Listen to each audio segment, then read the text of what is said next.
दोस्तों अमूमन रेल सफ़र या फिर सड़क के सफ़र से कहीं ज़्यादा सुरक्षित माना जाता है हवा का सफ़र, क्योंकि सिक्योरिटी चेक इतने अच्छे होते हैं हवा के सफ़र में, हवाई सफ़र के।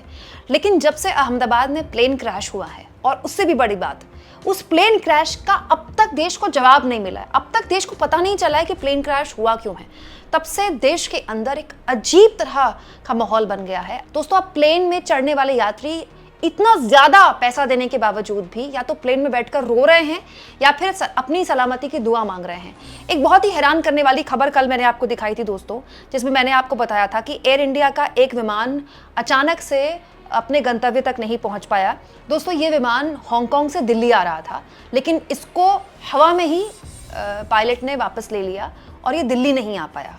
मतलब पायलट को कोई तकनीकी खामी लगी, जिसकी वजह से पायलट आगे नहीं बढ़ा और उसने वापस से जो प्लेन था वो मोड़ लिया और वापस हांगकांग में लैंड कर दिया। ये विमान भी एयर इंडिया का ही था। दोस्तों, ये खबर हमें परेशान कर ही रही थी। फिर अचानक आज एक और खबर आ गई। सैन फ्रांसिस्को से मुंबई आ रही एयर इंडिया की फ्लाइट, इसको कोलकाता में रोक दिया गया। ये भी एयर इंडिया का विमान था और कोई तकनीकी खराबी की वजह से बताया गया कि जो फ्लाइट है उसको कोलकाता में ही रोकना पड़ेगा। दोस्तों, ये खबरें लगातार हमें परेशान भी कर रही हैं, हमें डरा भी रही हैं दोस्तों। और इस बीच एक और चीज़ मैं आपको बता दूं, ये जो खामियां, तकनीकी खामियों की बात आ रही है, एयर इंडिया में तो आ ही रही है, कुछ और विमान कंपनियों में भी आ रही है।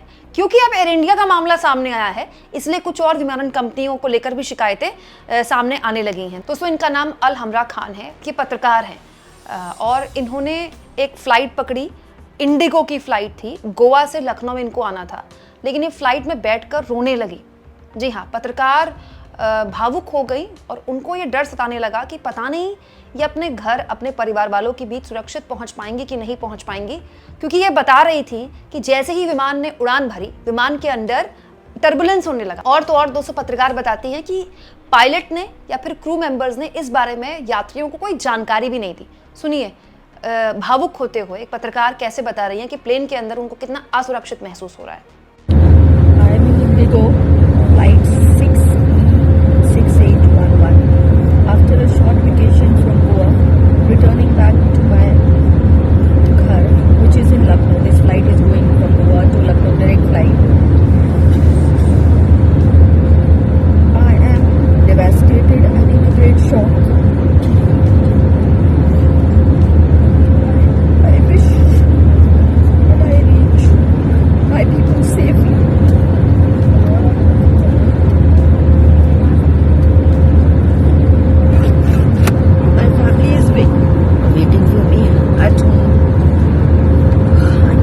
What happened? As soon as the flight took off, after approximately 10 minutes, it just went up, and from up it went down, creating a lot of turbulence. The flight was almost upside down. There was no announcement from the crew members, no announcement from the pilot. हालांकि राहत की बात यह है दोस्तों कि जो flight है वो आराम से लखनऊ पहुंच जाती है, लेकिन यहाँ पहुंचकर पत्रकार बताती हैं कि उनको काफ़ी डर और एक घबराहट का सामना करना पड़ा। और न केवल वो, बल्कि जो प्लेन में बैठे जितने लोग थे सभी काफ़ी डरे हुए थे। दोस्तों, इस बीच फिल्म एक्ट्रेस रवीना टंडन ने भी अपना एक फ़ोटो शेयर किया है। एयर इंडिया में वो सफ़र कर रही थी और एयर इंडिया में हालांकि वो उनका सफ़र अच्छा रहा, लेकिन वो बता रही थी कि एक मुश्किल वक्त है एयर इंडिया के लिए, और वो एक तरह से एयर इंडिया को सपोर्ट करते हुए यहाँ पर दिखाई दे रही थी और वो तस्वीरें उन्होंने शेयर की। दोस्तों, ये जो स्थिति है ये बहुत डरावनी है, क्योंकि अगर ऐसा आगे भी होता रहा तो ये बड़ी चिंता की बात हो जाएगी और ये पूरी दुनिया में हो रहा है। हाँ, ये बात भी सही है दोस्तों कि ये जो प्लेन हादसा हुआ ना अहमदाबाद में, ये इतना ज़्यादा भयानक था कि इसकी कहानियाँ सुन सुनकर लोगों के अभी भी रोंगटे खड़े हो रहे हैं और लोगों के समझ में नहीं आ रहा है कि अगर ऐसा उनके साथ हो सकता है तो ये हमारे साथ भी हो सकता है। लेकिन ये बात भी सच है कि एयर इंडिया के अंदर भी इसको लेकर एक बेचैनी, एक नर्वसनेस है। इसीलिए अब एयर इंडिया की तरफ से भी ऐसी खबरें आ रही हैं कि एयर इंडिया अपने अंदर हो रही गड़बड़ियों को लेकर भी शायद अब सचेत होने लगा है। दोस्तों, टाटा ग्रुप जो कि एयर इंडिया का पूरा कामकाज देख रहा है। ऐसा सुनने में आया है दोस्तों, कंपनी मैकेंसी को एयर इंडिया पूरी जिम्मेदारी दे सकता है ताकि वो एयर इंडिया का रिकंस्ट्रक्शन कर सके। दोस्तों इंडियन एक्सप्रेस ने इसको लेकर खबर छापी है। हालांकि टाटा ने जब इसको लेकर बयान उनसे मांगा गया तो टाटा ने इसको सिरे से खारिज कर दिया कि कोई मैकेंसी को इस पूरे मामले में हायर नहीं किया जाएगा ताकि जो एयर इंडिया है उसको दोबारा से रिकंस्ट्रक्ट किया जाए। लेकिन ये बात तो सच है कि देयर इज समथिंग रॉन्ग, कुछ तो गड़बड़ है जिसके बारे में हमको बैठकर अब सीरियसली सोचना पड़ेगा। अब इसमें हम कर क्या कर सकते हैं दोस्तों? हम चाहे कितने भी बड़े बिजनेसमैन हों, हम चाहे कितने भी बड़े ब्यूरोक्रेट हों, हम चाहे कितने भी बड़े स्कॉलर हों, आम आदमी हों, छात्र हों, हम जब एक प्लेन में बैठते हैं, चाहे हम बिजनेस क्लास में बैठे या इकोनॉमी में बैठे हैं, फिर हमारी जान जो है वो पूरी तरह से प्लेन के हवाले है। हम उसमें कुछ कर ही नहीं सकते। अगर ट्रेन का सफ़र करें तो हम अपनी सुरक्षा के लिए ज़्यादा से ज़्यादा कर सकते हैं, हम आने वाले किसी स्टेशन में उतर जाएं कि हमको ठीक नहीं लग रहा, ट्रेन में गड़बड़ है, या सड़क से चल रहे हैं तो हमको लगे कि नहीं गाड़ी मोड़ लो भाई वापस जाते हैं घर, हमको ठीक नहीं लग रहा। लेकिन दोस्तों प्लेन में तो ऐसा नहीं है। इसीलिए जो यात्री है वो प्लेन के अंदर बैठकर बड़ा असहाय महसूस करता है। और ऐसे हालात में सरकार को आगे आना होता है। सरकार को न केवल आगे आना होता है लोगों को एश्योर करने के लिए कि वी आर देयर, बल्कि ये भी भरोसा कायम करना पड़ता है बाकी एजेंसियों, बाकी कंपनियों के बीच में कि एहतियात भी बरती जाए पूरी। देखिए अब पूरी दुनिया में इस तरह की खबरें आ रही हैं कि कहीं इमरजेंसी लैंडिंग की जा रही है, कहीं तकनीकी खामी आ गई, अलग अलग कंपनियों की तरफ से भी आ रही है। यानी कि ये जो अहमदाबाद का प्लेन क्रैश था, इसने मतलब एक एविएशन इंडस्ट्री के बीच में एक कॉल पैदा की है, अर्जेंसी की कॉल। लेकिन ये कॉल हम इसको किस तरह से लेते हैं ये हम पर होगा। दोस्तों हमारे देश में एविएशन सेक्टर ने हाल के 15 सालों में बहुत बड़ा उछाल देखा है। आज से 15-20 साल पहले अगर आप प्लेन में सफ़र करते तो आप बहुत बड़े बाबू, बहुत बड़े आदमी माने जाते थे। अब ऐसा नहीं है। हालांकि कोविड के बाद बहुत महंगा हुआ है, लेकिन आपको प्लेन का सफ़र करना कोई हवा नहीं है। 8-10 हज़ार रुपये का टिकट लेकर आप कोई भी अब प्लेन का सफ़र कर सकता है। लेकिन हुआ क्या कि यात्री जब बढ़े प्लेन का सफ़र करने के लिए, तो ऐसी बहुत सी विमानन कंपनियां हैं जिन्होंने यात्रियों को लुभाने के लिए कम टिकटों में, कम पैसे में अपने प्लेन के टिकट्स बेचे। इंडिगो एयरलाइन उनमें से एक है। इंडिगो को सबसे चीप और सबसे अफोर्डेबल एयरलाइन माना जाता है। उसका पूरा ब्रांडिंग ही इसी बात पर है। लेकिन दोस्तों ये काम अब सरकार का देखने का है कि जो प्लेन होते हैं ये ऑटो नहीं होते कि धड़ाधड़ 2 घंटे या 5 घंटे या 10 घंटे में कितनी सवारी आप बिठा सकते हैं। ये जो प्लेन्स होते हैं इनका जो सिक्योरिटी चेक है, हर लिहाज से ये सरकार का काम है। अब देखिए सरकार ने जो एयर इंडिया का विमान हादसा हुआ अहमदाबाद में, उसके बाद ये तय किया कि जितनी भी ड्रीम लाइनर्स हैं, जो विमान जो दुर्घटनाग्रस्त हुआ, सारे ड्रीम लाइनर्स को हम चेक करेंगे। डीजीसीए ने ये कहा। उनमें से 8 की चेकिंग हो भी चुकी है, तब तक हम उनको ग्राउंड पे रखेंगे। तो ये फैसला पहले क्यों नहीं लिया गया?